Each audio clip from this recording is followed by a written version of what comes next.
সাইয়ারা মুভির থেকে 3 গুণার থেকে এই মহাবতার নরসিংহ মুভি একবার এই ফিল্মটা দেখে নেও, খুবই প্রিয়। আর ভগবানের নরসিংহর কীভাবে অবতার কী করে নিয়েছেন তিনি সবই দেখতে পাবেন।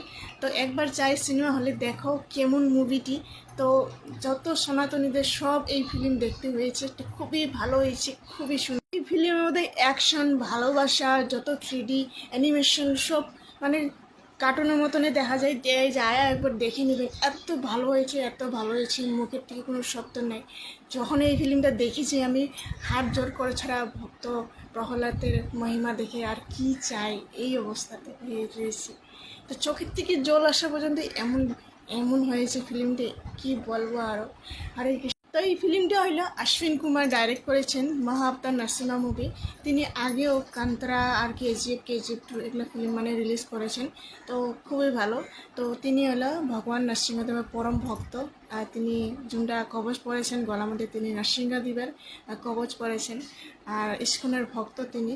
তো এই যে এই ফিল্মটি ডাইরেক্ট করেছেন, খুবই সুন্দর হয়েছে, খুবই সুন্দর হয়েছে। হরে কৃষ্ণ।